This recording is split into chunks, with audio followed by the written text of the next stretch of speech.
Brought to you by DIS, keeping companies connected with cloud-based solutions. Come on, City. Conor, good to chat with you again. Merry Christmas as well. And congratulations on today's news. Just how pleasing is it to get the backing from the board, from the club and from Ryan? Yeah, first of all, Merry Christmas. Obviously good news for us. We're absolutely delighted to carry on leading the team, and we're looking forward to what's ahead, and obviously thankful for Ryan and the board's backing and the job that we've done so far, and everybody really. So again, really pleased. When did you get the call?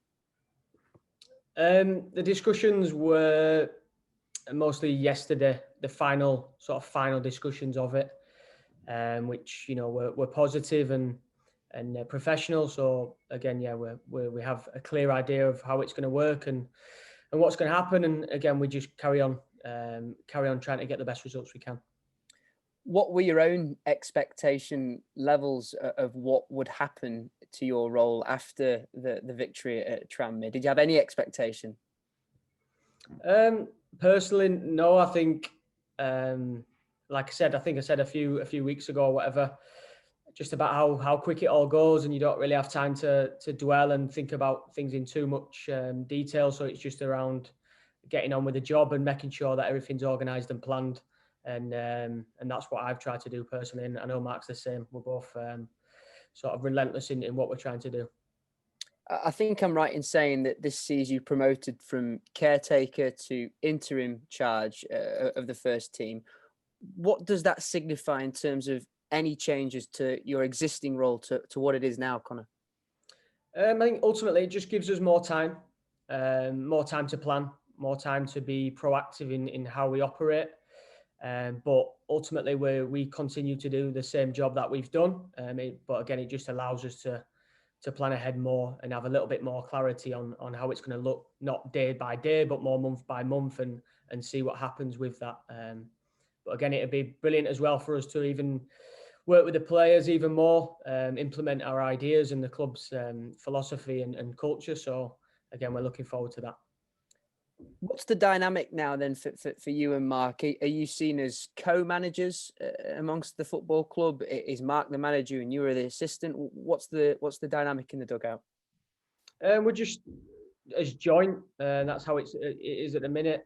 We've worked together for a number of years, and we've tried to just bounce off each other as much as we can, and try and share the workload, which I've mentioned before. And we feel the same pressure. And we're both really responsible for what happens, the good and the bad. So yeah, that's how it looks.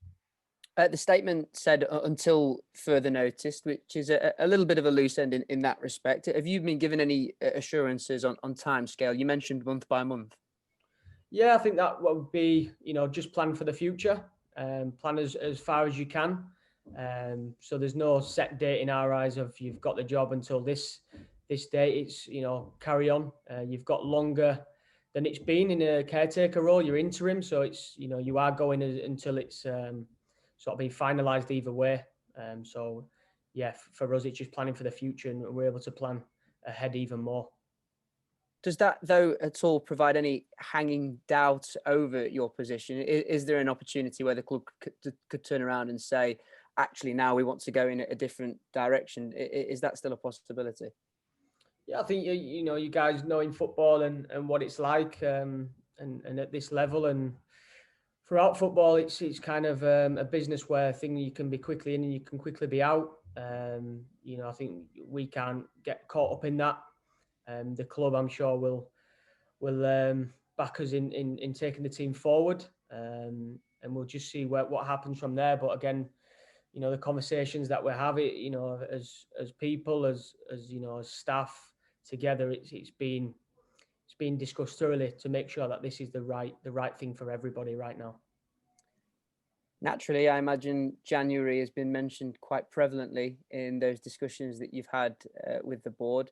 The statement also says that you will have a final say on who comes into the football club, equally who departs as well. How big a factor has that been in the discussions and in also your preparation for the coming window? Yeah, we've got to do the job. The job is to make sure that we have got the players who we need, and obviously the news of Lee as well, who we've had quite a lot of discussions with already. He's been in the building. It's not something that's just happened. We've been working behind closed doors to make sure if things happen, and make sure that we know exactly what we're going to do in the window. How confident do you feel ahead of that window then now as interim managers?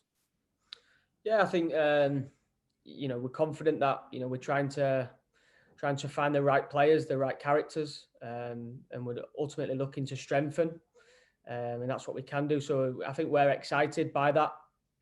But as you know, and I know, things aren't straightforward in football, and you've got to really monitor the transfer market and be ready, and also have a package where you're selling the club and you're selling the history and how big it is and things like that. So yeah, we're really happy to be working with Lee and Ryan and the analysts to make sure that we're picking these right players for the team.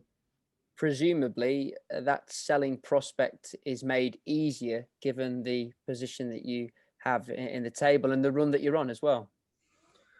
I guess so. Yeah, I guess when people see that a team's maybe in form, it's like football. You can be 0-0 quite quickly. So I think just like you say, you've answered it there. Really, it is better to go into a team that is performing better and giving better performances and having better results as well. You mentioned Lee's appointment. What does he bring to the table? What have you seen from him already in terms of the scouting network that he possesses?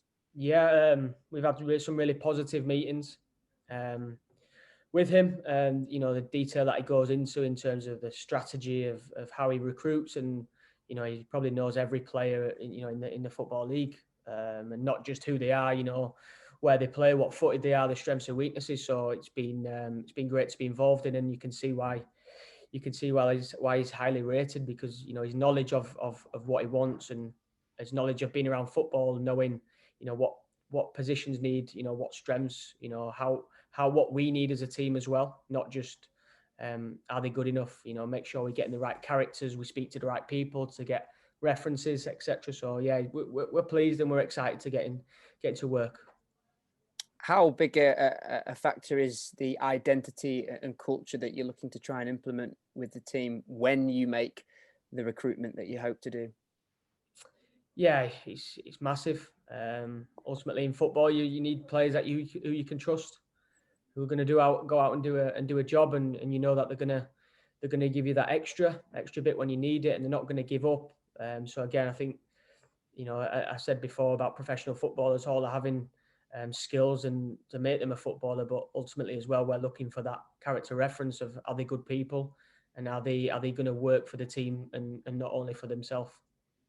Just going back to Lee, I love crossover whenever it happens in previous lives and previous walks of careers. Have you ever crossed paths before, yourself and Lee? No. He's from obviously Middlesbrough, and I was there when I was a lot younger, but no, I never met him, unfortunately. But like I say, he's from speaking to him, we came away thinking, we've got a really good person there to work with. Also, you'll have to factor the salary cap in your equations in terms of who you bring into the football club. Does that also mean that you may have to look to try and shift some players on as well? I think whatever decision that's been made, bringing in or out, we've just got to make sure that we're clear and concise on that's the right decision for the club. It's like any other team, there will be ins, there will be outs, and we're no different. I wanted to ask you on that point about Zeli Ismail in particular, of course, has got a long-term injury, 3 months at a minimum. Is there a consideration that because he's going to be missing for a good chunk of the season that you look to try and end his deal mutually, or would you be happy to keep him on and see him still playing a significant part in this season when he returns from injury? I think while we've got Zeli at the club, he's our player, and obviously it's unfortunate that he's got a bad injury. Obviously, speaking to him, he's a really nice guy, and he's working hard to get back in. But I think we just got to make sure that Zelly's just concentrating on his recovery rather than building it up that he's going to come back early and things like that. So the comment would be just for him to focus on getting back fit. I suppose the basis of my question is that, of course, he takes up a chunk on that salary cap, and I'm just wondering whether or not that would alleviate some space. I think it's a question where it's like anything. If Zelly comes back and he's performing, that's what we want as a club. And if he's not performing, then ultimately we have decisions to make.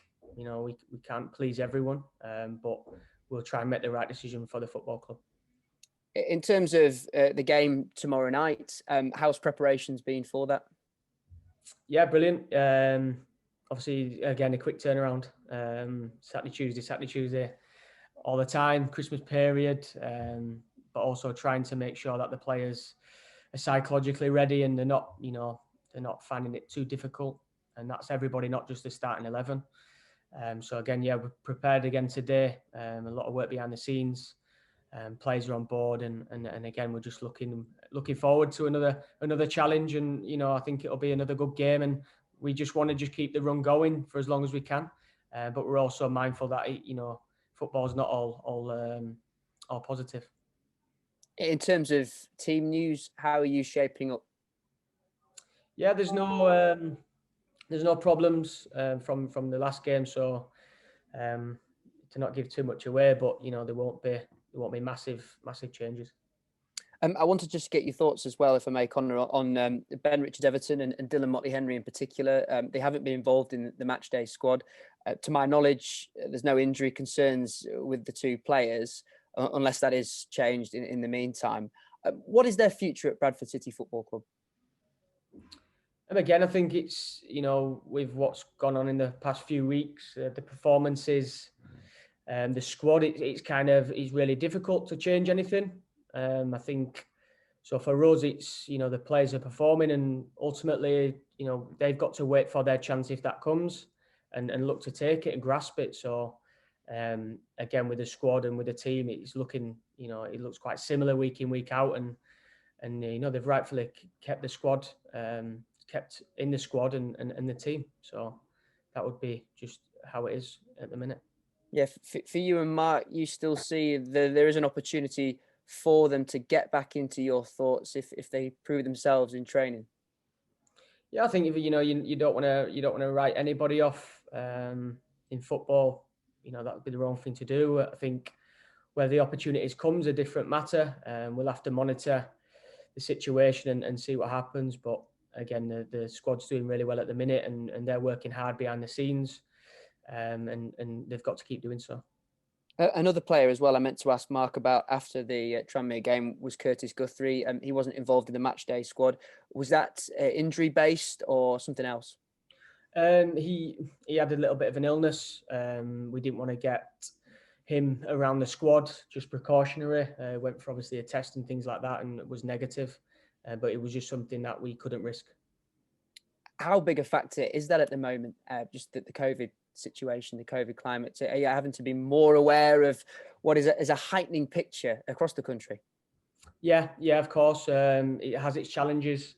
And obviously the people at the club, Paula, Ryan, everyone works so hard at protecting everybody. And obviously with the new strain that's come around as well, there's a lot of, I'm not sure what the word is, but there's a lot of sort of maybe fear that this one's more contagious. So we're having to up sort of our measures even more.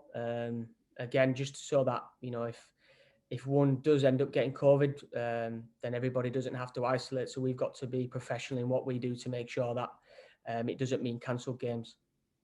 Final one from me, Conor. Forgive me for being sentimental, but your story within its own right is a very, very encouraging and positive one. Yes, people will say that you're inexperienced. They'll look at your age and put two and two together. But what does this signify for young coaches and young managers, you and Mark getting the opportunity to perform and show what you can do at first team level? Yeah, obviously it's, again, we've been quoted on it. just about the opportunity and, you know, how grateful we are as two young coaches and young managers of, you know, you've got to believe in yourself, and you've got to put yourself in situations where, you know, you're under pressure to perform, but you also, you know, stick to your beliefs, and you know who you are, and you don't try and be somebody that you're not. You just go out there and you try to give it your best in everything that you do. And that's what we've tried to do with the academy players, and we try to do with the first team players. Is just be humble and be respectful, and just give everything that you've got, because, you know, everybody's needed in here. It's not just me and Mark. There's people around the building working so hard. The last time we spoke, you said you were buzzing. Does that still maintain that feeling? Yeah. Really happy, buzzing, if you like. But yeah, we get to continue our jobs in a different vein. Gives us a little bit more longer term vision, which we appreciate. And we keep saying it, but just want to keep it going, keep our feet on the ground, and hopefully the results will be positive. But again, we're not naive enough to think that it's all going to be plain sailing, and I think that's important that we have that approach as well. Well, congratulations again, and good to chat with you, and go well tomorrow. Thanks, Jay. Thank you.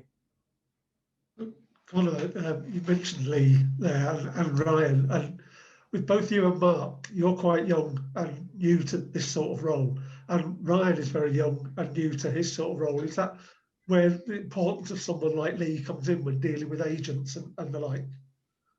Yeah, I think Lee brings in a wealth of knowledge and experience. Contacts, you know, he's gone through stuff that he has at his disposal, and it's quite impressive. The amount of detail that he can go into, the connections, the agents that he knows, profile of players. You know, it's been really good to see, and I think we appreciate it. You know, I'm sure he'll do a great job for us. And the appointment of you and Mark and some other young coaches around the leagues, are we finally seeing a move away from the way football used to be, where you had, say, a Ferguson or a Wenger who controlled the club from the top down, and they were the dictator almost, and we're now more, the management side is becoming more of a team effort? Yeah, I think you always try to say, you know, if two brains are better than one or three are better than two, so it's good to have people involved. I'd be wrong to sort of comment and say whether it's the way forward. We've probably got to monitor not just me and Mark, but a lot of young coaches around the country. Everybody's different. Everybody will do different jobs. Everyone will have different challenges. It may be right for some. It may not be right for others. You know, so it's hard for me to comment. You know, there's been a lot of successful managers who have been more experienced, but there's also been some, you know, people who've maybe not had a great career but still been top managers. So I think it can go either way. I don't think there's maybe a set way of how it works. And obviously 10 points out of the 12 you've played for since you came in. Does that increase the pressure every time you win again? Is there sort of almost more pressure coming on you to keep that run going? I think it's good pressure, and I think it's a target for the players and for the staff to continue that positivity and keep the run going.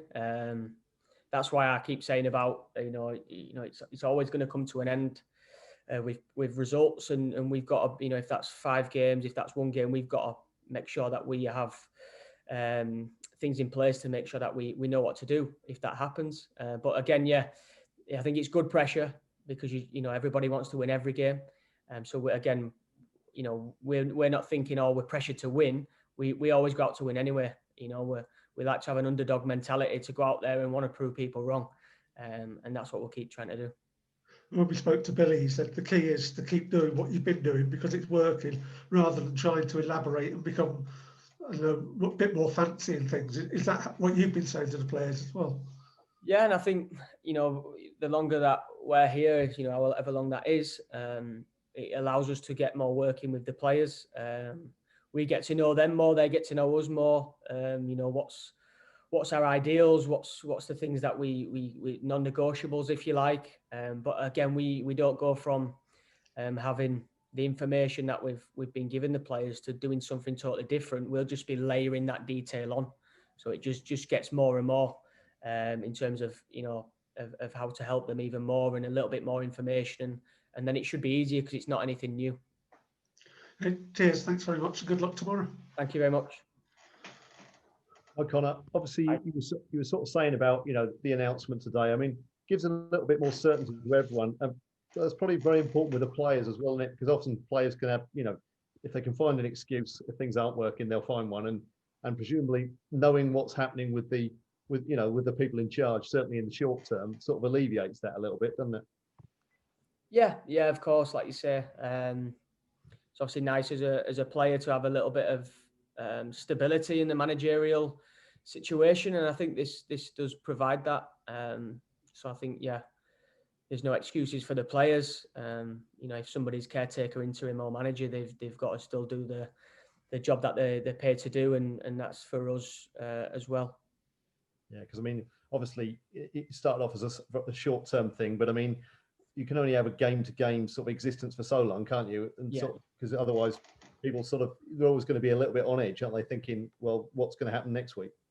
Yeah, of course, and it just sort of takes a little bit that off, and it allows us to plan ahead even more, and it allows us to speak to the players in a matter of, it's not going to be just game by day. We'll see what happens. We've got it until told otherwise in the actual future of month by month, week by week, whatever it is, but it's going to be longer than game by game. Have they started calling you gaffer yet? Have you changed anything like that? Not really had the discussion, really. So we'll see what happens with it. I was going to say the relationship with the players. You speak to players, and obviously they're always going to say yes, it's great because no one says anything otherwise. But you can just sense that it's a very sort of comfortable relationship, and the players sort of respecting what you're doing, and they seem to be responding to that. And I think that's probably a lot of the way behind this decision, isn't it? Because you've got that sort of smooth scenario at the moment. Yeah, I think it's like anything. I think me and Matt know the club, and the staff here know the club. We've been here a lot of years, so we know the challenges of being here. We've even the pitches and things like that at times, and we've been in this situation a lot, so we know there's people to speak to and the right people in the club to speak to. So we're in a position where nothing's new to us in terms of the training ground or anything like that, where we're experienced in that matter. But again, with the players, it seems quite smooth. I think having conversations with the players is important, and making sure that they know we're human as well as them, and we're here to help them and to support them, and that's what we can do. And obviously, it's been a whirlwind few weeks, but you've obviously had 4 games already. Has it sort of sunk in finally that you're sort of stood there in a football league dugout in charge of a team, as big as Bradford City on this stage? As it finally sort of, have you had that chance for it to sort of realize, pinch yourself and realize this is actually happening? No, I wouldn't say so. No, I think it's obviously brilliant to be going to the stadiums instead of training grounds to play teams, to have fans in there. But I think what we find is it's a game of football. It's 11v11. You have the same challenges at different age groups. I think we're just really happy and we're humble in what's happened, and we're just trying to work as hard as we can, and keep our feet on the ground and just keep doing the work. Obviously, you're talking about Lee. I mean, comes with great experience. Presumably, that's an area of the job you're going to have to learn pretty quick, isn't it, the recruitment side? Because obviously, that's something as coaches that you've not really experienced to this level before. No, not at this level. It comes from a lot younger. When you're looking for potential in players, and you're looking at certain things, and you've got to start thinking about how players grow and maturation and all this kind of thing. There's just a lot of detail in working with younger players and making sure you pick the right players. But again, we're on a different level where now we're talking about professionals who have played league games, or it's maybe loan moves from other clubs and potential free agents, if there are any out there, worth getting. So it's a different ball game, and we appreciate all the work that Lee's going to bring and the knowledge that he's going to bring as well. Because obviously, it can be a pretty cutthroat business, particularly when it's the January month, which is always a pretty, hectic market. And, there are probably some people, again, no disrespect, to probably look at younger coaches and think perhaps, we can pull the wool over their eyes a bit. So presumably having someone who's got recruitment background like that will help, won't it, with the negotiations and things? Yeah, of course. I think as well as the managers, we've got to have our own beliefs as well. When you talked about sort of putting the wool over his eyes kind of thing, where we've still got to know what we want, as well as Lee, and work together. But we're looking to do right by the club. And you find, from what you've learned with him before so far, with your meetings you've had with him, that you're all sort of, on the same page, sort of thing, that your ideas of who you'd like to bring in and the type of player sort of match his?